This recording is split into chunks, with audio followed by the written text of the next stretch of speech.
we're live. Oh, and it's action, action, action. Hello. Hello. Good morning. Hello. So hi, chaps and chapesses. It's a week full of activities. Tomorrow's Halloween. I've polished my broomstick. I'm ready to go, ready to fly. You haunt houses, don't you? Oh, yeah. Do you charge by the room or By the room, yes, Okay. it depends. by the square foot? Yeah. But yeah, and I know there's all this crazy stuff. England's catching up with America now too, because they all do it and get dressed up in all kinds of weird and wonderful stuff and wigs. And have you got your wig and your fangs with you? We'll have a dress rehearsal later. We'll have I need help. Oh, Don't we all? don't we all, darling? Yeah. Anyway, listen, I digress. This is on the couch with us this week. It sounds like a therapy session. Well, it might be. It might be before we're Hey, done. baby. Yeah, you never know. Yeah, we have with us musician, singer, songwriter, man about town, Producer. Producer, yes. Bon vivant. Bon vivant. Can I say rocket scientist? Am I allowed to say that? Well, it's Part-time. been a fair amount of time doing And that. not off, yeah. And we've had the pleasure of working with Nick for the past couple of years. So, Ladies and gentlemen, Nick Marechal. Nick Marechal. Ta-da! Thank you, Angie. My Thank you, pleasure. Ruth. Got my got my old job back. So we met Nick about 2.5 years ago now, believe it or not. Yeah. And have been watching him grow not only as a songwriter and co-producer, but now a live performer, an incredible vocalist. Thanks to lots of hard work and practice. He'll tell you about that coming up. So Nick, tell the kids at home, what's the genesis of your whole musical world? Where did it begin for you? How long have you been singing and playing? Well, this is my 50th year playing guitar. And you're only 29. I know. Clever stuff. And I got started early. The influences, the earliest was Elvis. I didn't see him live, but he was on TV a lot with these movies he was making. Sure. So you could see him do Hound Dog and Teddy Bear and all these songs. I was just riveted. And the next band was the Beatles. And I've heard of them. yeah. Yeah, I think so. So that was the genesis of it, and had my first guitar in 1968. Wow. What You still was have it? it? No, No. it was a Sears Silvertone guitar. It was pretty cheap. How much was it? Do you remember? 15. It might have been, maybe 30. Ooh, big Big spender. Mom got it at Sears. Yes, yes. Yeah. On the drip, possibly. Yeah, That's wild. Those were the days. Huh? yeah, bless her heart. I know. So we should actually be calling you Dr. Nick, right? Yes. Technically speaking. Yeah. Because you played as a young man in bands in the Los Angeles area and around the Valley, but then of course married and had a lovely family and had to get the ubiquitous day job, right? Yeah, I went into mathematics and then engineering and science. There was a fork in the road for me, and I had intended to be a musician, but then I felt this pull, and it was a really interesting life for me. Right. But I never put down the guitar, and so here we are. You could have been the first guitarist in space, couldn't you? Well, Still I'm might. not an astronaut type. I'm an analyst. I see, yeah. Engineer. But you were involved in radar, correct? Yeah, I'm a radar imaging specialist, and I spent a lot of years doing that, writing papers, Yes. publishing in international Proper journals. clever arse, really, aren't you, on the quality? Dr. Cleveros. Dr. Clever arse. Yeah, but that's one side of me, and then the music's the other side, and that's come to the fore. That's And in great. fact, that's for you, the fans watching at home. That's actually what Nick's logo is that he worked with Martin on, and it's your initials, right? It's my initials, but it's also a signal waveform, which we call linear FM. So Nick Marechal. Like a Doppler FM? effect is a linear Yes. FM Oh, I see. effect. Got it. I Got say it, I got it. see, but I don't really, but I trust you. Yeah. So you've always been obsessed with sound, right? I mean, radar is sound, music is sound. Because I know you and Martin get deep into these conversations about, plus dBs and minus dBs and waveforms, and We just Well, go and have a drink usually. I do speak dB, and acoustic waves, in other words, sound waves, radar waves, they all follow a wave equation. They had very different frequencies, and the physics is different, but ultimately, when you start writing the equations, they look very similar, and similar ideas apply. I see. Because we hear before we see, isn't that correct? Sound reaches us before light. No, light is about 1 million times faster than sound. Oh, really? So we see So you before would, we hear. like for example, you would see the lightning bolt in the distance, Yeah. and then you can count off the number of Oh, seconds. yes. Like if it was 5 seconds, that'd be Yeah. about 5,500 feet. Ah, And I see. there's Oh. 5,280 feet is a mile, so it would have gone about a mile. I oh, see. okay. Interesting. Wonderful. God, See, I hope you're all paying attention. There'll be questions later. Indeed, there'll be a math exam at the end of this. Yeah, forgive me for that. No, it's not at interesting all. stuff. But it's interesting to me that it correlates your left brain, your right brain. Half of your life is spent in radar imaging and mathematics, and then now you're re-embarking on your musical career, and you pay so much particular attention to the sound, right? So Well, I do. Yeah, the quality, yeah. Like my tone, that's more of an artistic thing where you say, do I like this or not? It's like colors if you're a painter. But I get into the hardware, the equipment, amps, guitars. I just love that sort of thing. I have all my life. right. I bet the guitar sellers and makers love that too. Absolutely. How many have you got? Well, I'm down to 8 guitars. Oh, God. Oh, sounds down to your tough. last 8 guitars. Well, I'm Well, trying let's have to. a whip round for it. Yeah. Yeah. Just, There's another starving musician in Hollywood, folks. yeah. Yeah. Couple of questions from the audience. Oh, yes. Bill Roberts wants to know, what about infrasound? I'm not sure what that is. Maybe he could tell me. Infrasound. All right. Interesting. And Okay. Mark Lindsay says, hold please. Hello, Mark. Hello, Mark. How are you? Mark Lindsay says, look up the McGurk effect to prove that. Oh, Oh, there you go. There's your We McGurk. have homework. it Okay. technically. we Well, got thanks. Now I have a homework assignment. yes. Exactly. Fantastic. Yeah. So another person that you've been involved with more recently in the restart of your musical career is somebody else who is also obsessed with sound, and that is the Grammy-winning Nico Bolas. Oh, yes. How did you meet? Nico introduced us. How did you meet him? And Oh, thanks. I met Nico through Fred Wallachy. Fred was the owner of Westwood Music. He's been involved in the music business since the 1960s, and he and Nico are really tight friends. I met Nico first in the store, and then in 2014, I took a song, Land of the Free, to him. I said, maybe you could mix this. And he listened to it. He really liked the song, the words and whatnot. And then I had other aspirations to put better vocals to songs I had recorded previously. And so he set me up, got me going on that. And we came up with about 20 songs out of that effort. And he's just a great guy. Yeah, he is. He's a real artist, and he has integrity, real integrity. Yes. oh yeah, no, he And will. he's fun. Nico will not work on something that he doesn't like. He can't be bought, No. which is very rare in Hollywood.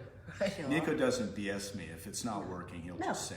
Yeah. One time we were recording at Capitol, and I was doing this old Robert Johnson song called Come On in My Kitchen. It's a song I learned from a Delaney and Bonnie recording.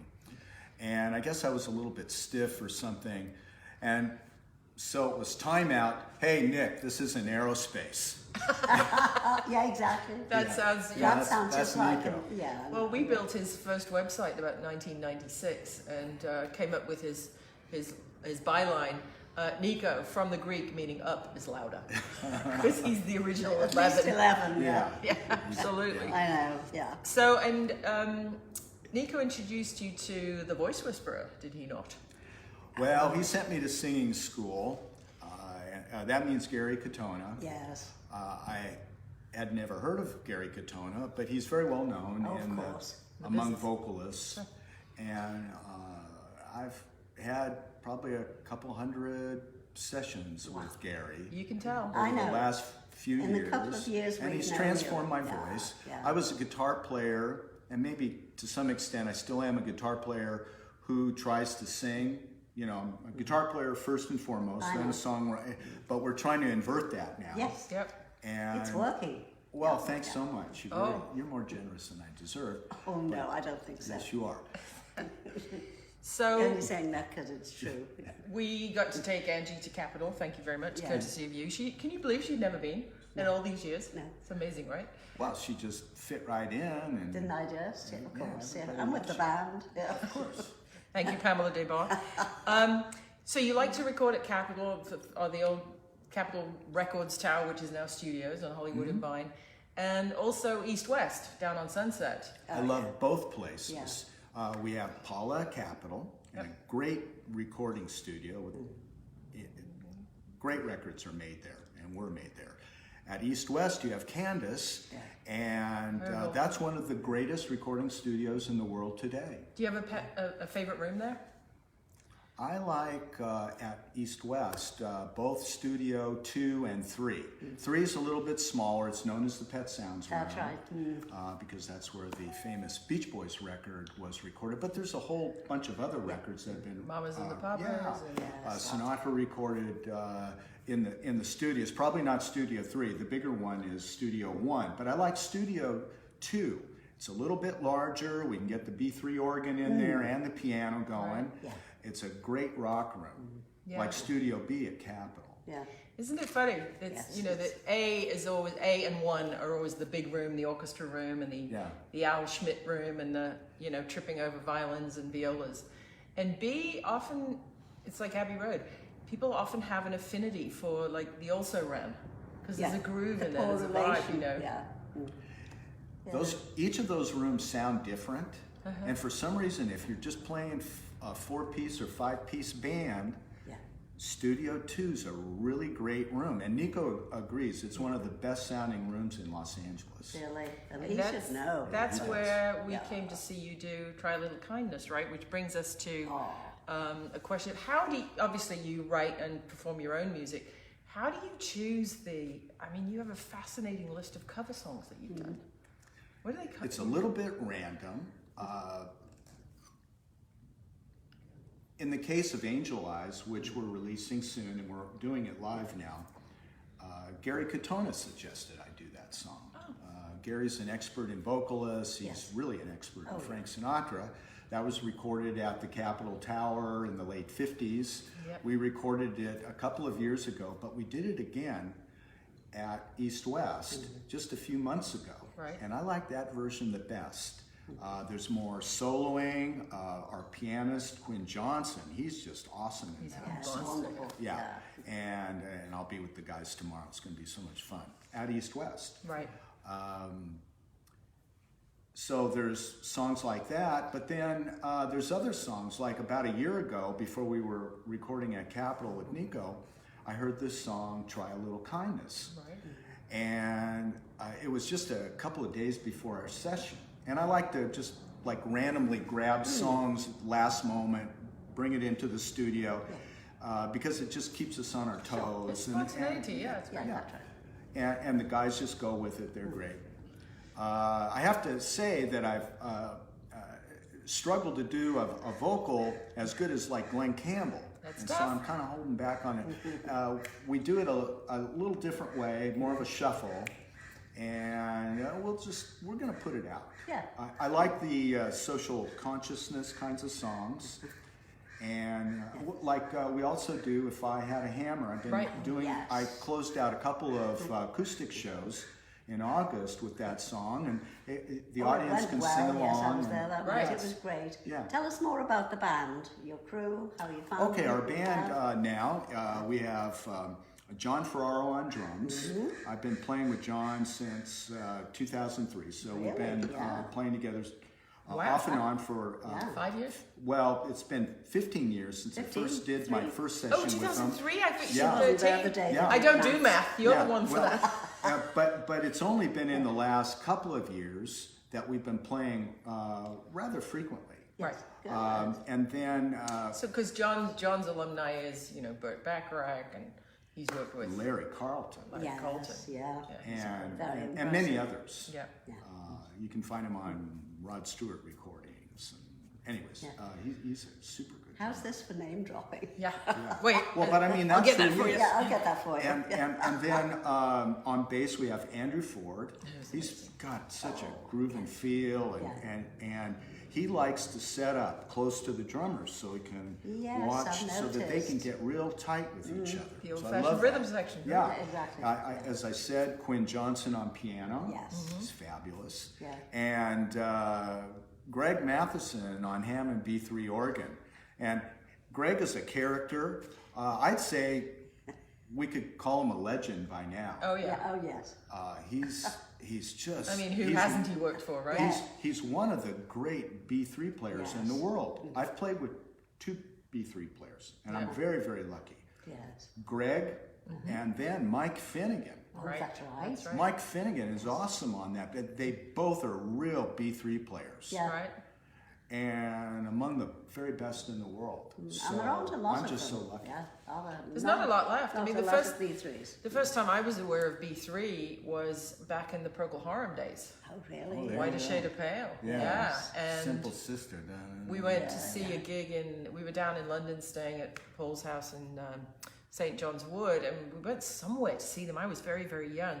And I remember in the old days pitying Ringo and the poor drum roadie because I thought they had the worst job getting the gear in and out until I saw the B3, the Leslie. Yeah.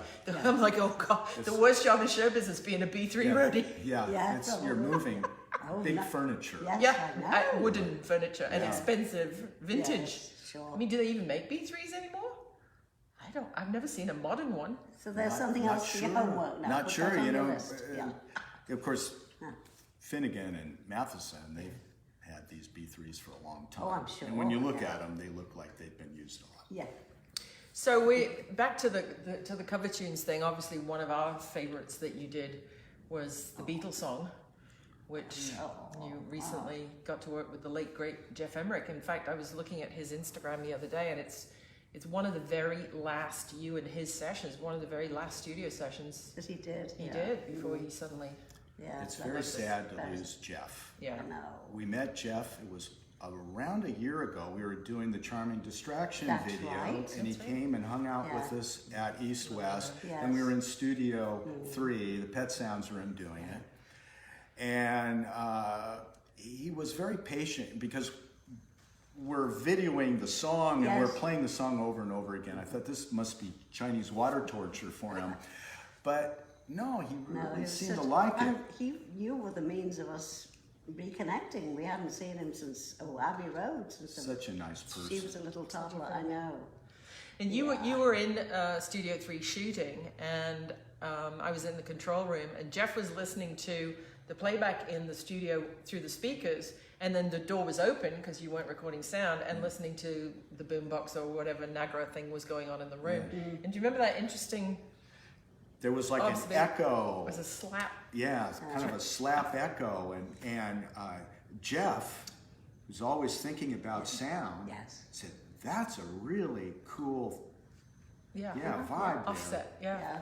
And I thought, oh, this guy's really got something going on. And then he was very complimentary about my guitar playing. There's a solo in the middle of Charming Distraction. He said he liked it, so that's great. Then when I went home that night, I said, let's look up Jeff Emerick. And he had recorded Jeff Beck. Yep. John McLaughlin and the Mahavishnu Orchestra. Yes. Robin Trower. I mean, these are great guitar players, like at the virtuoso level. Yeah. Yes. So I then mean, he I was thought- known for the Beatles, but what a catalog. Oh yeah. Yes, he did, like progressive British bands like Gentle Giant. I mean, most people have forgotten about that, but that was a big deal in the day. Absolutely. sure. Yeah. Yes. Well, and tell the kids what the song is and where we It's mixed it. Things We Said Today. We mixed it at LAFX. It's produced by Nico Bolas. We recorded it at Capitol in Studio B, and it's ready for release. It's going to be coming out Yeah. shortly. Yeah. We'll let everybody know when that happens. So you've got the current single out, Edge of a Ledge, correct? Yes. And what was the inspiration for that tune?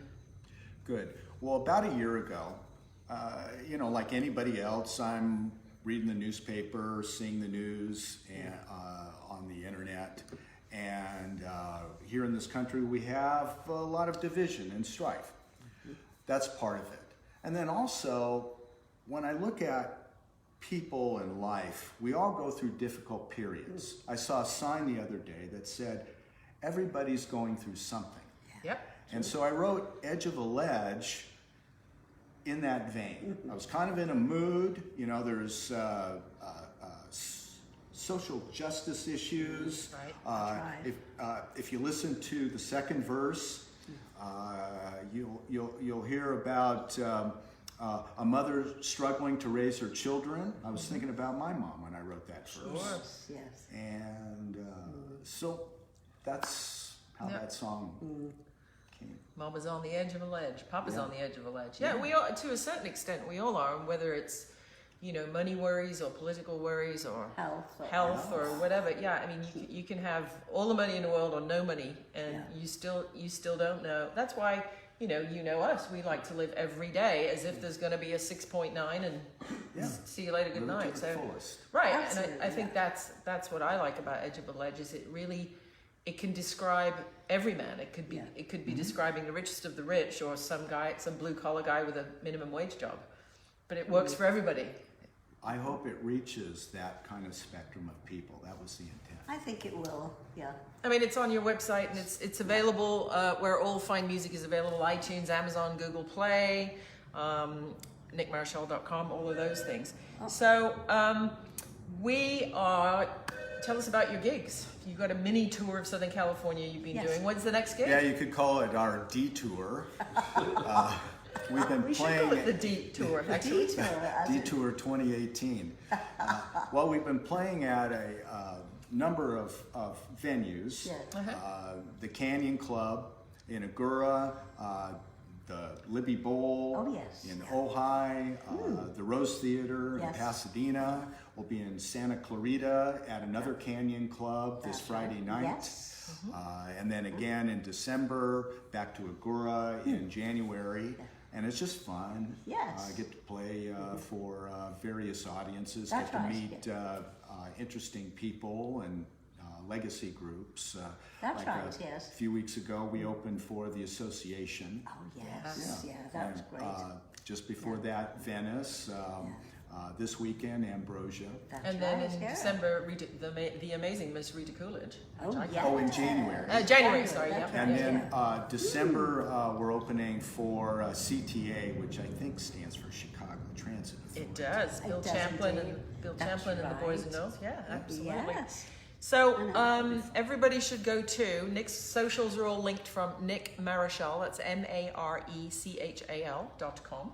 Correct. And thank you so much for joining us today. It's been, as always, a pleasure and an honor. I'm a big fan. I'm going to get all verklempt now. So no, it's so great to be able to work for you because I listen to your music when you're not here. So the secret's out now. Well, thanks so much. Really, that's heartfelt. Absolutely. Really appreciate it. So we are going to finish with a tradition. I don't know if you've ever tuned into TeaFlix, but for those of you who have, we used to finish each song each week with a song and a ditty, but because of copyright, they take it down. Oh. So now we've We had resorted some old to Noel Coward songs and funny things from. we sang the farmer's insurance jingle with new words one week, and they took that down too. Yes. Did they? Yes, they did. Yes. So now we finish with a limerick, and next week being election day, I don't care what you vote, I do really, but just get out and vote because your vote counts. And Mother has penned this little ditty: 1, 2, 3. In the midst of all the elections, we refer to our own imperfections. Get out there and vote. Only then can you emote over who are the final selections. It's not my best All right, effort, let's but try that again, kids, with a little bit more energy. Oh, righty then. Or rehearse it next time. Okay, Right. 1, 2, and 3. In the midst of all the elections, we refer to our own imperfections. Get out there and vote, only then can you emote over whom are the final selections. Whom? Yes. She corrected me. Yes, you say. Whom are the final selections? I'm the grammar Nazi. And if you don't vote, don't grumble about whoever wins afterwards. That's right. People want to know when Angie's going to dress up tomorrow for Halloween. I don't know. I polished my broomstick. She's and a got pointy hat. Since when she got her doctorate, our friend Len Dooley bought her a doctor's coat that says Dr.Angie proctologist. I've met a lot of assholes. So that might be a I nice. might wear that, yes. It might be nice. Yes. Actually, you know the embroidery on doctors' coats? When Len had this made for me, he went to various places where they do these things for the medical profession. And all these people, and I'm not saying assholes, so the lady who finally did it did A and a dollar sign. So, yeah. So it's unique, it's a one-off. Splendid. Yes. Shall be featured in your upcoming video. Oh, isn't it? indeed, Like, you yes. have a That's little right. part. Absolutely. Yes, All right, I have a kids. little part in a video. Happy Halloween. Happy Halloween, everybody. and check vote. out nickmarechal.com. Okay, See yous bye-bye, later. thank you. Thank you so Bye. much. Pleasure. Thank you. That was fun.